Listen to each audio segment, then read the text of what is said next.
Nang umupo si former President Rodrigo Roa Duterte noong June 30, 2016, right after ng 2016 election, ay agad niyang sinakatuparan ang kanyang pangako during the campaign period. Ito ay ang mabawasan at malinis ang ating bansa sa laganap na pinagbabawal na gamot. Noong July 2017 ay may tinatayang 68,000 na anti-drug operations ang isinagawa sa buong kapuluan na siyang naging dahilan ng pagkakaaresto ng 97,000 na individual, 1.3 million ang mga sumurrender at tinatayang 3,500 na mga drug personalities ang namatay sa ginawang mga legitimate na police operations. Ngunit sa kabila nito ay sinamantala ng ilang kapulisan ang nasabing mga operation para sa kanilang mga pansariling kagustuhan. May ilang members kasi ng ating kapulisan ang naharap sa mga pagpatay at kung saan ay tinataniman nila ang mga biktima ng pinagbabawal na gamot. Isa sa pinaka-pinag-usapan ay ang pagkamatay ng isang binatilyo sa Caloocan na si Kian Lloyd de los Santos noong 2017. Ang katawan ng 17 years old na si Kian ay natagpuang wala ng buhay sa madilim na eskinita ng Caloocan matapos ang ginawang Oplan Galugad ng mga Caloocan Police. Bago ko po simulan ang ating story, sa mga bago po sa channel ko, please hit the subscribe button at pakipindot na rin po ang ating notification bell para ma-notify kayo sa mga bago nating upload na videos. August 16, 2017 at around 8 ng gabi ay nagsagawa ang Caloocan Philippine National Police sa pangunguna ni PO3 Arnel Juarez ng tinatawag nilang one-time big-time na operation laban sa pinagbabawal na gamot sa Barangay 160 Caloocan City. Lahat ng residente ng nasabing barangay ay nataranta sa ginawang operasyon ng kapulisan, lalo na nga nang makarinig sila ng ilang putok ng mga baril. Tapos ang ginawang Oplan, Galugad, ay isang binatilyo ang bigla na lamang naglaho. Ito ay ang 17 years old na si Kian Lloyd de los Santos. Thinking na baka nadamay ito sa ginawang operasyon ng mga pulis, ay agad na tinungo ng pamilya ni Kian ang pinakamalapit na police station sa kanilang lugar, ngunit nabugo sila na matagpuan ito hanggang sa makatanggap sila ng balita na ang hinahanap na anak ay namatay sa isang shootout operation. Bandang alas 8:57 ng gabi ay nagtungo si Chief Inspector Amor Cirillo at isa pang pulis sa tanggapan ng Barangay 160 para mag-report tungkol sa nangyaring shootout sa isang madilim na eskinita. Ang nasabing mga pulis ay nakasuot ng civilian na damit. Ang biktima ng nasabing shootout ay si Kian Lloyd de los Santos. Ayon sa police report, nangganap na alas 8:45 ng gabi sa ginawang Oplan Galugad ay sinubukan umano ni Kian na tumakas nang makita mga pulis na papalapit sa kanya. Ayon sa kanila, ay bumunot ito ng baril at nagpaputok sa kanilang direksyon na siyang naging dahilan kaya nagpaputok si PO3 Arnel Juarez na ayon sa kanya ay para sa self-defense. At ayon din sa kanila, ay na-recover nila ang baril at mga bala, ganun din ang 2 sachet ng pinagbabawal na gamot sa posesyon ni Kian. Ngunit ang nasabing report ay taliwas sa mga naging salaysay ng mga nakasaksi ng pangyayaring shootout. Ganun din ang kuha ng closed-circuit television o CCTV sa lugar. Ayon sa witnesses, ng bandang alas 8 ng gabi ay nakita nilang nakatambay sa isang eskinita malapit sa kanilang tinitirhan ang binata na siya palaging umano nitong ginagawa. Maya-maya pa ay may dumating na 2 hindi nila kilalang mga kalalakihan at hinila ng mga ito si Kian papalayo sa lugar. Sa kuha ng CCTV ng barangay sa nasabing oras at araw ay nakita ang binatang si Kian na hinila ng 2 kalalakihan na nakasuot ng civilian na patungo sa lugar kung saan natagpuan ang kanyang katawan. Makikita din ang pagdating ng isa pang lalaki patungo sa parehong direksyon. Nang ipakita sa mga pulis, Your Honor, kami po yung 2 nasa CCTV, pero yung sinasabi pong si Kian, hindi po si Kian yun. Yun po ay aming asset. Ano? Alpa po namin yun. So yun yung inyong asset na pwede ninyong dalhin dito? Sa ngayon po, kami naka-custody. Siyempre po, yung nag-aan po sa amin, nag-a-asset, natakot din po. Sa ngayon po, naka-custody po kami. Siyempre, maaari po natakot din po yun. Yung, Okay, so nung hinahatak ninyong asset ninyo, bakit nyo hinahatak yung asset ninyo ng ganun kung asset ninyo yon? kasi po, Your Honor, yung alpha po namin, yung asset po namin, ayaw niya pong masunog. Ayaw niya pong makilala doon na may kasama siyang pulis na may ituturo. Pinoprotektahan din po niya yung sarili niya. At yun ang sinabi niya sa amin na siya i-cover namin para hindi siya makilala na may kasama siyang pulis. Matapos na barilin ay nilapitan pa umano ng isa sa mga pulis ang isa sa mga witness na nasa lugar at tinanong pa siya kung kilala niya ang biktima na kanyang itinanggi dahil sa natatakot na madamay. Kinumpirma din nito na ang lalaking nakita niyang bumaril kay Kian ay siyang lalaking nakuhanan ng CCTV na nagtungo sa loob ng barangay hall para mag-report sa nasabing shootout. Isa pang 13 years old na witness ang nakapanayam ng Manila Bulletin kung saan ay sinabi nito na nakita niya ng pagsusuntukin at sampalin ng 4 na armadong lalaki si Kian bago nila ito hinila papalayo. Ayon din sa tiyuhin ni Kian na si Randy, ay hindi umano totoo ang sinabi ng mga pulis na may baril si Kian dahil sa ito ay nakasuot lamang ng boxer short nang mangyari ang krimen. Ayon din sa ama ni Kian na si Saldi de los Santos, ang baril ay nakuha sa kaliwang kamay ng anak gayong ito ay handed. Si Kian Lloyd de los Santos ay pinanganak noong May 26, 2000. Pangatlo siya sa 4 na magkakapatid. Ang kanyang ina ay nagtatrabaho sa Saudi Arabia bilang domestic helper. Ako po ang ina ni Kian, so alam ko po kung paano ko po pinalaki yung anak ko. At pinalaking may respeto sa mga nakakatanda sa kanya at sa mga taong may katungkulan dahil ito po ay dahil kahit po kami mahirap, isa lang po ang lagi sinasabi ko na lumaking matapat at may takot sa Diyos at may respeto sa mga matatanda. So ganun ko po kaalam dahil lagi ko po siyang nakaka-chat or nagbo-voice tape. Voice po kami sa Messenger. So alam ko po na never pong gagawin o ginagawa ng anak ko yung ipinupukol niyo po kasi sa totoo lang po siguro kung nalalaman niyo po, mga anak ko po tindera ako sa Balintawak. Kasama-sama ko po yung mga anak ko na nagtitinda ng plastic. Si Kian po nagtitinda ng basahan. Kaya yung po ay, alam ko na yung mga anak ko po ay napalaki ko po nang sa tama. At alam ko po na hindi ko pinapaano sa kanila na anumang bagay na mararangya ay hindi ko po yun sinasabi sa kanila na kung ano lang po yung aming naaabot at yung kung ano lang po yung naihahain ko sa mesa, masaya na po kami doon dahil alam naman po namin sa mabuti po namin paraan kinukuha. Ang kanya namang ama ay namamahala ng kanilang maliit na sari-sari store at katulong niya na nagbabantay nito ang kanyang anak na si Kian. Magandang gabi po. Kung ilalahad ko ang pagkatao ng anak ko, simple lang po kami. Nagtitinda, naghahanap buhay, at maging mabuting mamamayan. Paano nyo masasabi na ang anak ko ay isang drug courier? Ang anak ko gigising ng 6 o'clock ng umaga, naglalatag ng paninda, biskwit, sesto sa harap ng eskwelahan. Tapos tatawagin niya ako, Papa, ikaw na ang papalit ng 12 o'clock. Kasi maliligo siya, maghuhugas siya ng pinggan, magsasaing at magbabalot ng kanyang baon. So 12 o'clock, ako na ang bantay sa tindahan namin. 7 o'clock, uuwi po ang anak kong si Kian. Tutulong pa rin siya sa pagligpit ng paninda namin kasi pinapasok na sa loob, nasa labas eh. Tapos, manonood na siya ng TV. Ang inaabangan niya pong TV ay yung kay Coco Martin. Kasi ang pangarap ng anak ko ay maging pulis. Kaya po siya nag-aaral sa Lourdes kasi may criminology doon eh. Araw-araw ganun ang buhay namin. 3 lang kami. Kasi yung 2 anak may asawa na.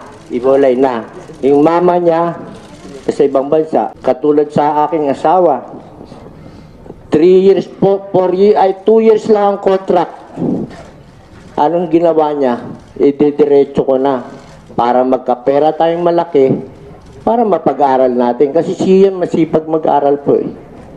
Sa isang saglit lang, kinuha niyo ang buhay. Si Kian ay kasalukuyang grade 11 student nang mangyari ang krimen sa Our Lady of Lourdes College sa Valenzuela. Ayon sa kanyang school principal, si Kian ay never na naipatawag sa kanilang opisina dahil sa misconduct. Marami din itong kaibigan sa nasabing paaralan dahil sa taglay nitong kabaitan. Ayon sa mga kaibigan nito ay pangarap ni Kian na maging kadete ng Philippine National Police Academy at pabor din ito sa ginagawang laban ng gobyerno sa pinagbabawal na gamot. Dahil sa panawagan ng publiko, ang 3 pulis na nasangkot sa pagkamatay ni Kian ay agad na inalis sa kanilang trabaho. August 19, 2017 ay naglabas ng pahayag ang Department of Justice kung saan ay inatasan nito ang National Bureau of Investigation para imbestigahan ang nasabing kaso. Sa isinagawang autopsy sa katawan ni Kian, ay nakakita sila ng 3 tama ng baril sa kanyang katawan. Ang first entry point ay sa likod ng kanyang ulo. Ang second entry point ay sa likod ng kanyang kaliwang tainga at ang third entry point ay sa loob ng kanyang kaliwang tainga. Hindi din nagpositibo si Kian sa gunpowder nitrates nang isailalim nila ito sa test. Posisyon ni Ian De Los Santos nung siya po ay namatay.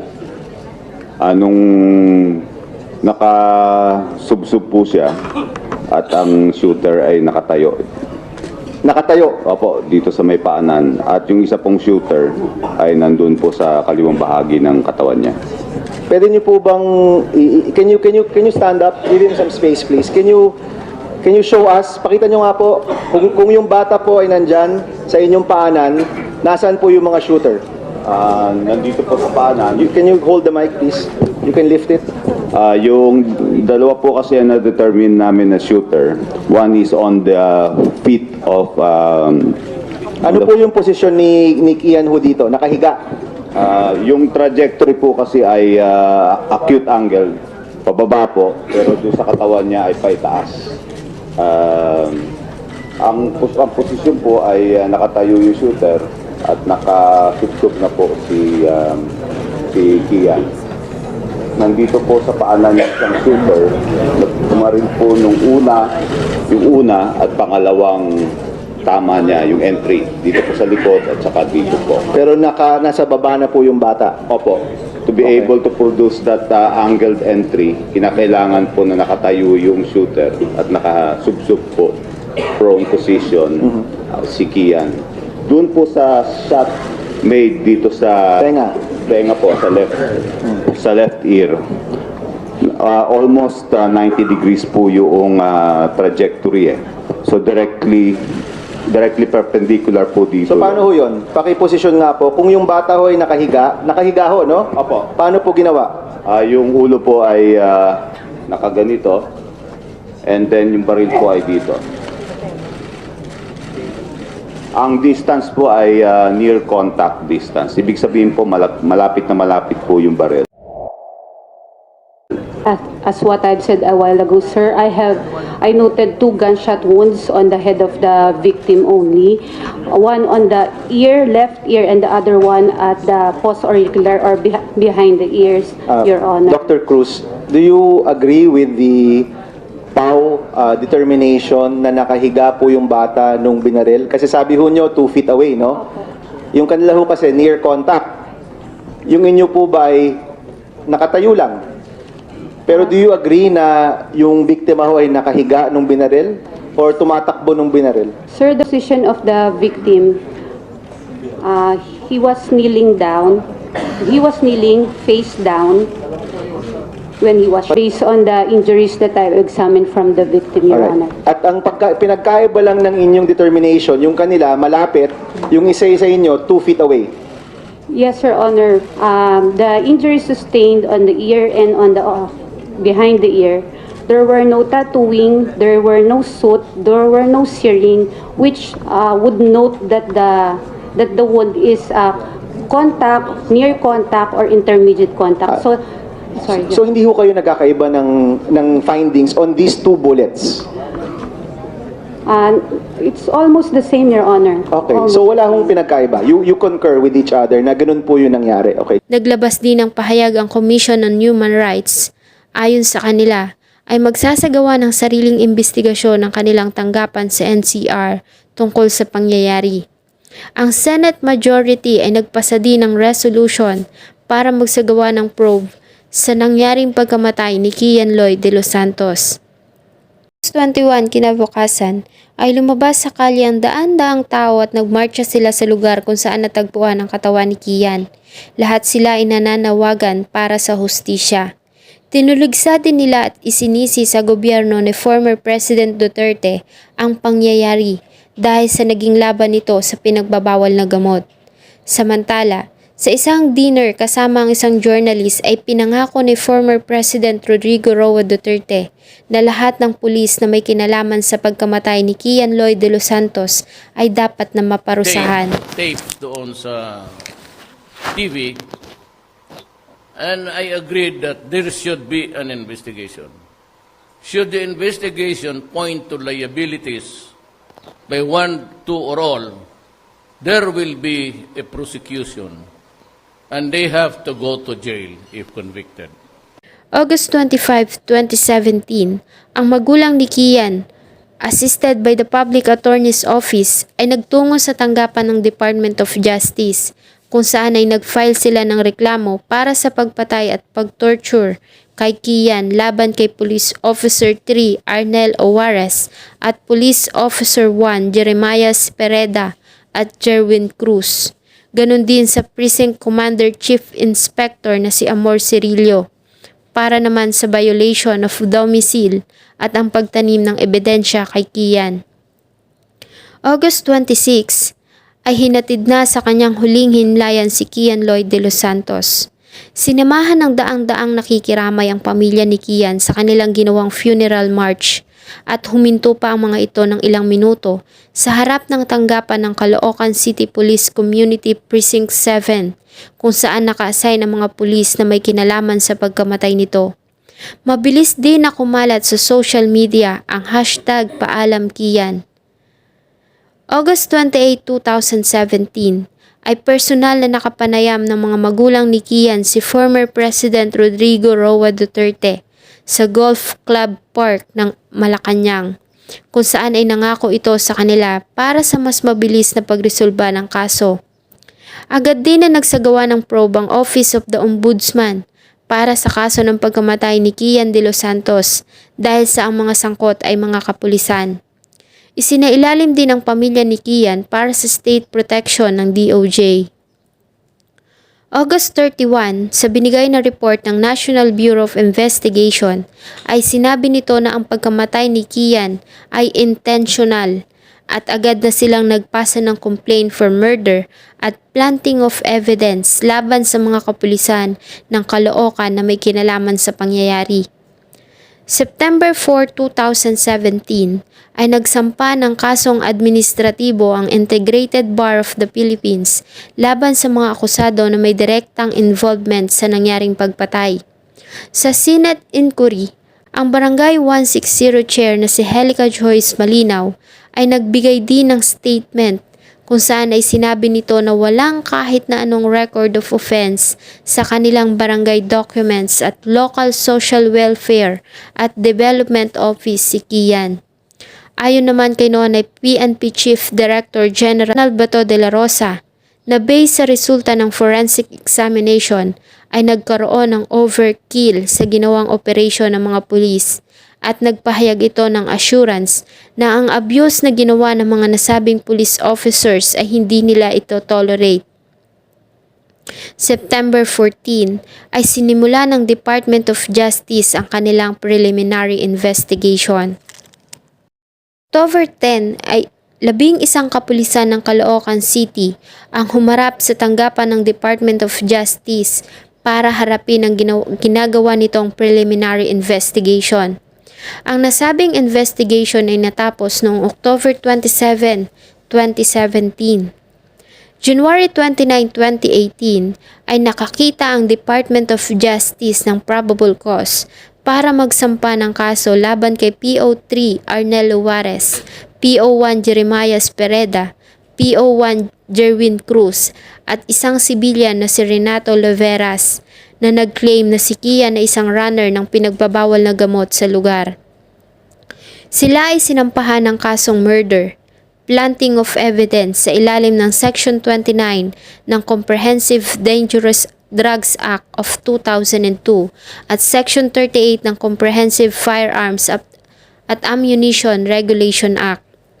February 7, 2018, ang Caloocan City Regional Trial Court Branch 125 ay naglabas na ng warrant of arrest para sa pag-aresto sa mga akusado. July 12, 2018, ay dininay ni Judge Rodolfo Azucena Jr. ang demurrer of evidence ng mga akusado. Ito ay ang motion para sa dismissal ng kaso on the basis na kulang ay ang ebidensya na ipinasa ng prosecution para sa kanilang conviction. November 29, 2018, matapos ang mahabang pagdinig, ang Caloocan City Regional Trial Court Branch 125 ay naglabas na ng hatol. Sa 35 pages na desisyon ni Judge Rodolfo Azucena Jr., ayon dito, ang tatlong Caloocan police na sila Juarez, Pereda at Cruz ay napatunayang nagkasala beyond reasonable doubt at hinatulan ng reklusyon perpetua o hanggang 40 taong na pagkakakulong without eligibility for parole. Ang pamilya de Los Santos po ay nagpapasalamat sa Judge Azucena sa kanyang paggawat ng hatol na habang buhay na pagkabilanggo, 30 years imprisonment, reclusion perpetua sa salang murder. Yan po. At yan po ay patunay na may rule of law, rule of truth and justice sa ating bansa. At kung meron po mang nagaganap na EJK, panahon-panahon ni Secretary de Lima, may mga memo na siya at guidelines sa EJK. Hindi po yan pinahintulutan ng gobyerno, yung EJK na yan.